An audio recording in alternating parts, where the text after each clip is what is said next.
Hi, Bronx Works. I am Ashley Cruz. I am 22 years old, and I'm a professional dancer from the Bronx, New York.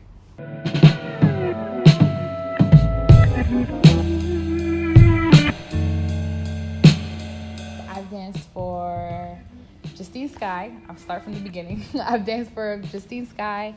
I've danced for Tiana Taylor. I've danced for Cardi B. I've danced for Lady Gaga, Beyonce, and just to name a few.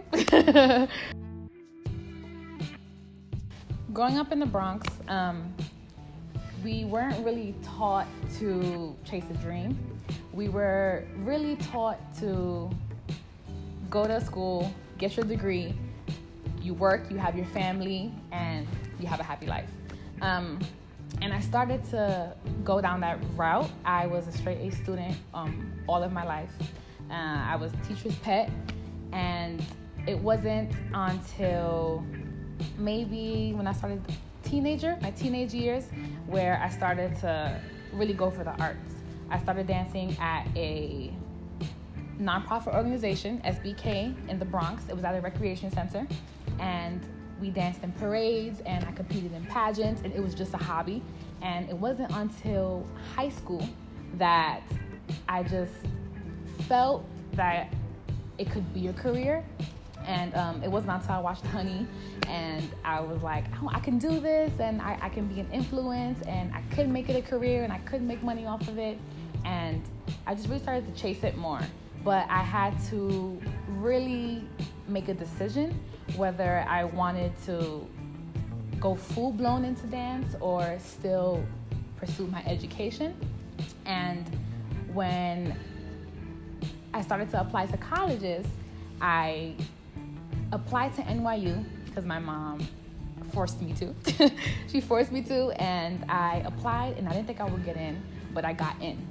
I got into NYU, and I felt a feeling of, here it goes again. I have to be this straight A student from the Bronx, and I have to go to college, and I have to do this, but I really just didn't want to. I wanted to go against the grain, and I told my mom I'm not gonna go.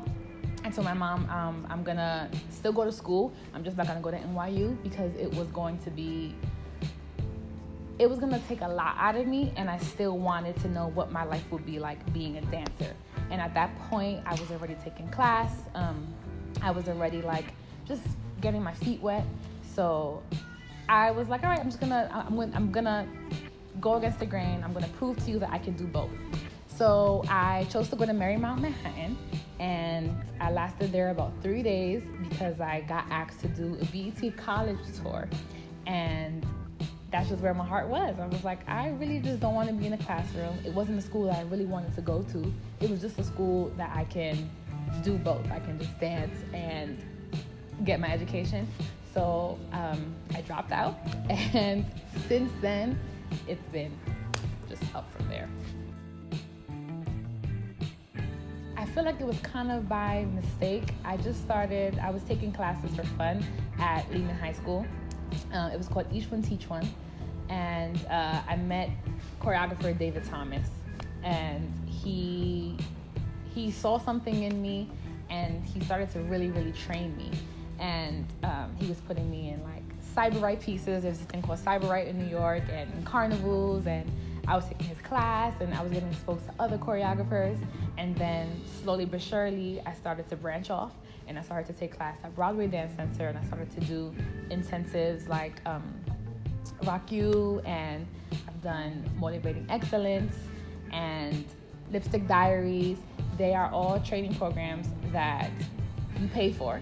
So I'm still investing the same way I would invest in my education. I was investing in educating myself on dance. And I feel like it pushed me to really prove to myself and to my mom and to my family and to the Bronx that you can chase your dream just like J-Lo did. Another girl can come in and do it and really chase her dream and get paid to do it and travel the world and do what was not the ordinary for somebody who grew up in the hood to do, It was a lot for me to not pursue my education and get that degree, but I knew that if this is what I love, I can still get that same satisfaction from doing exactly that, from getting up every morning and just dancing.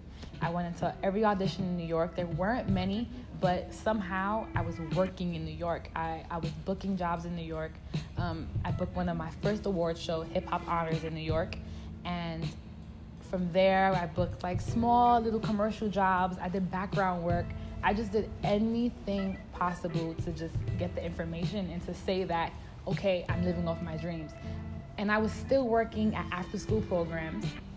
I was still working at Aldo. I was selling shoes, but still dancing. And it wasn't until I auditioned for Lady Gaga, Saturday Night Live, and she flew me to LA, and she flew me to Tokyo, and I had to quit everything because I was Lady Gaga's dancer. And that choreographer, Richie, he told me, like, go to LA, move to LA.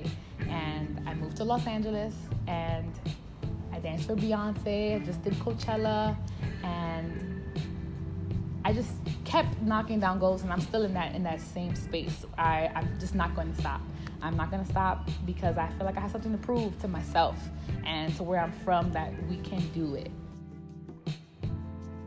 I feel like there are two big pieces of advice that I would give to anyone who wants to pursue arts in general. One is, it's not going to be easy.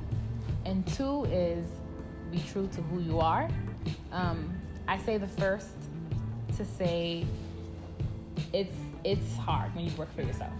When you are not told what to do every day, when you're just chasing a dream, it's hard. It's going to require long nights. It's going to require broke days. It's going to require a lot of tears. It's hard. It's hard because it's what we love. And sometimes what we love doesn't love us back. So you're going to hear a lot of no's. You're going to hear, sometimes you're not good enough. And you're going to hear all these things. I dealt with weight. At one point, I was too big to be on a job.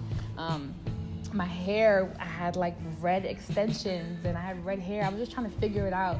And it was hard. In my head, I was like, this is who I am. I'm Latina and I have red hair and I'm chunky, and I was happy with who I was. But the industry that I wanted to be in and I wanted to be a part of, that really wasn't what they could accept. I had to accept it and I had to work through it, and I really worked through it. I dyed my hair 1,000,000 times and I worked out and I ate better, and these are things that were against who I am. Like in my household, we eat rice and beans and pasta and chuleta and pastelillos and all these things, and I had to stop that. I had to really just have tunnel vision for what I wanted to do. So I say that it's not going to be easy, but just tell yourself, this is what I want to do. This is what I will do. I will make it. These are the things that I have to do to make it, and I'm going to be myself in the process. Whoever that is to you, put that into your art. It wasn't until I embraced my curls. It wasn't until I embraced my body. It wasn't until I could walk in and speak Spanish and not care who understands it, because that's who I am, and I can dance my ass off, and I will dance my ass off, and I will work. I will be successful to whatever success is to me. And I feel like if you really hold on to that and you really push through that and find yourself within that, then you're good. Thank you guys for listening to my story, and thank you guys for allowing me to be part of this. I hope this helps any one of you guys. Feel free to reach out to me whenever. Thank you, Mariah, and I wish you guys the best of luck.